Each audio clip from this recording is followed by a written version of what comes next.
Okay, well, we're back today, and we realize that, yes, we're here at the Breast Cancer Awareness Month here at Elizabeth Missionary Baptist Church. But we saw we saw a familiar face. We were like, okay, we got some Kent State folk up in here. I'm a member here at Elizabeth Missionary Baptist Church. In fact, I'm on the ministry staff here. Okay, so the ministry staff. Well, you minister some hope and happiness on Kent State campus because of you helping with the finances. Yes. Because you know that's a big thing for a lot of our young people. Sometimes it can be a deal breaker for them to complete their education. You know, it's lost potential if they don't. Big time. And we know education is the catalyst and the key to get out of poverty and to be able to do better for our lives. For our lives and for our families and the people that come behind us. And shout out to you, Miss Napier, because I know you were one of the people that don't just go see anybody. Go see Miss Napier if you go in the financial office, because you find those resources and you advocate for the students. So that's amazing. Yeah. And kudos for that, because we believe in education here at Vicki Fitness. So thank you. Oh, you're welcome. I feel like I've been blessed, and I want to bless somebody else. There you go. It's about reaching back and helping other people. Yes, it is. Yes, it is. And so, yes, we're here today because we wanted to show our support for Breast Cancer Awareness Month here in our valley, and it's so great to see that they're doing that here at your church, right? Right. Yeah. So, what are your thoughts on that? Well, my thoughts are, cancer, I want to see it eradicated. Yes. Breast cancer didn't affect me personally, my body physically, but it did take my mother from here.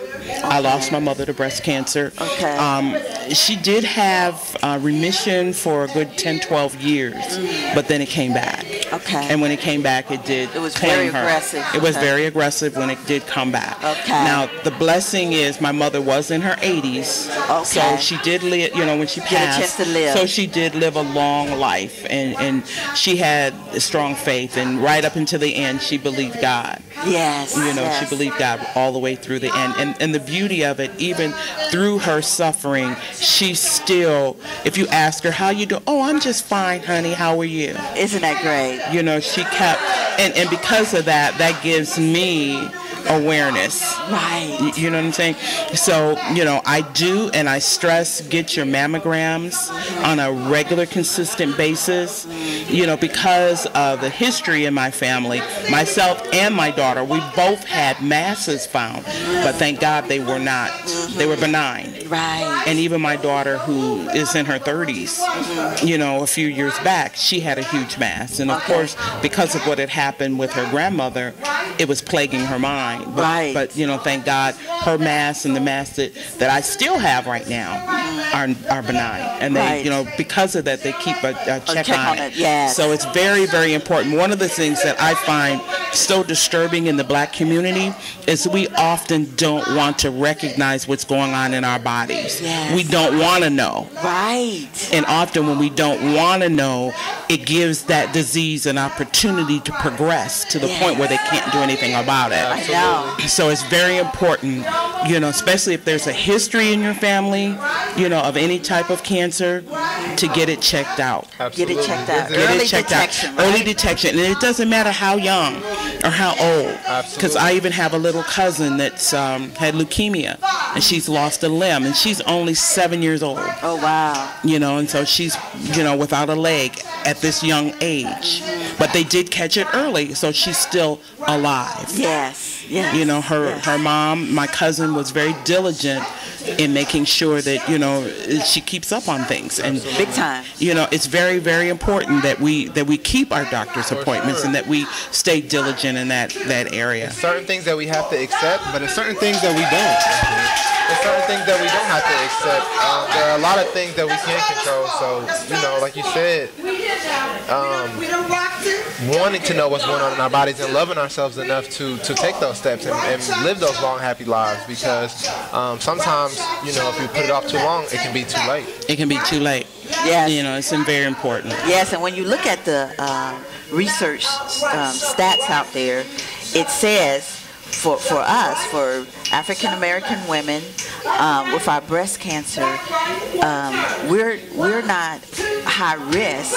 However, we die from it more so than any other folk because we find out too late. Too late, right. Find out late. And the story you share is a very common story. Actually, I have an aunt who, once they have that first battle with breast cancer, some people it comes back, and you know it's even more likely. So, just being on the up and up and being prepared and keeping up on your screenings can be the difference. Right.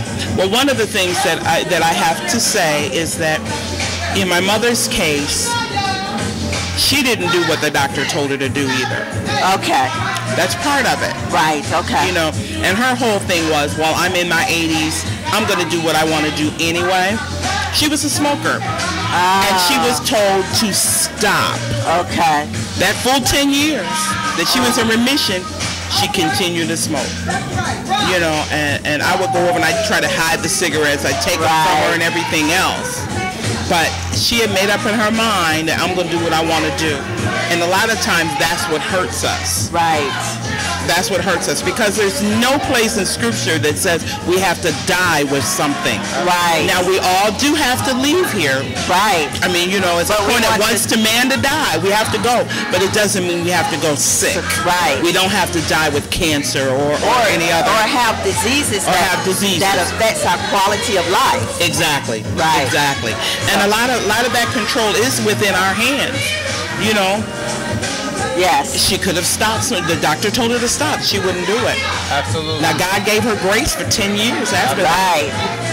Often she didn't get 10 years, but she did. Yeah. Talk about with Elder Cleveland and how there's certain things that we can't control.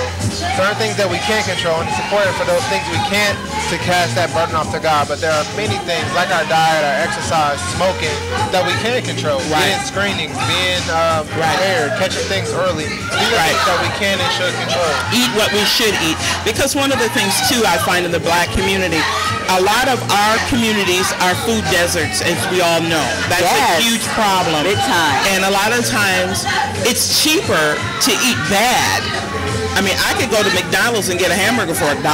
Yes. What's in that hamburger? I mean, I'm not ragging on McDonald's or anything else. Right. But I'm saying we can eat food cheap, but good food costs us more.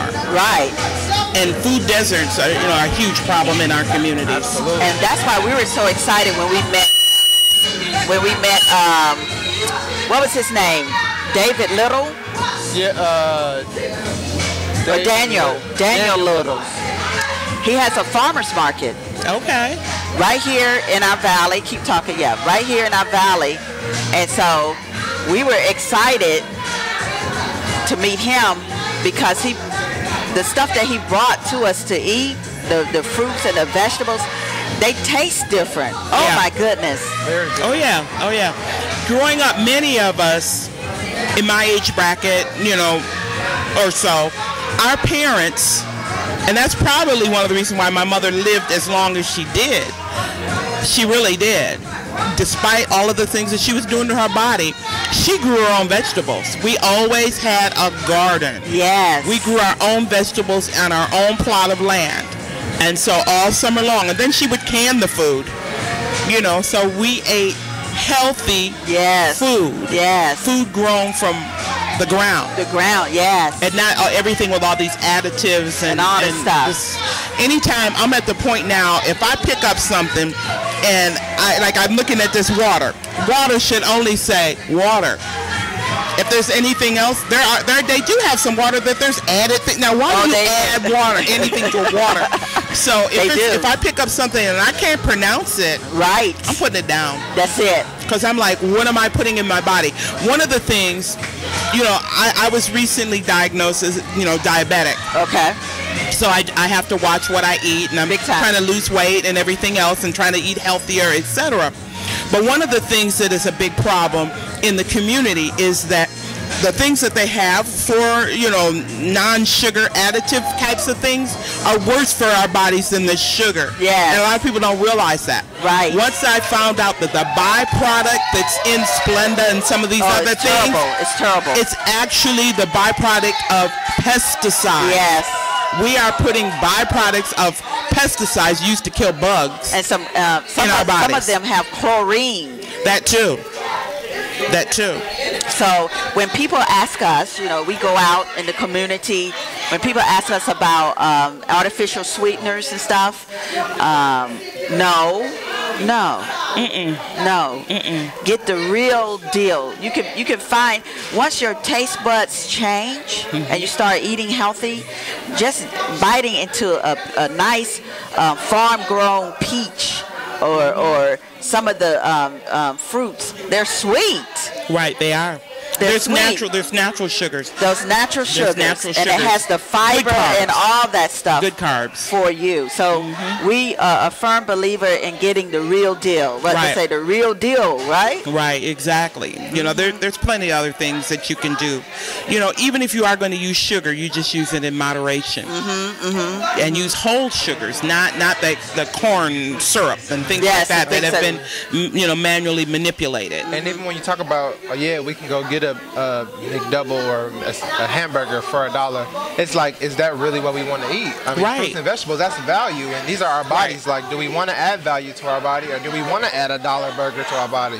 You know, if they're selling it to you for $1, you know whatever it's made out of is worth less because they got to make money. Right. Do you really want to put something in your body that's worth less than $1? Right. Or do you want something that is valuable? That is a little expensive. But yeah, we do see that in many of our communities. Absolutely. Yes. You know, you can find a McDonald's, but you're not going to find a grocery store. No, you're not.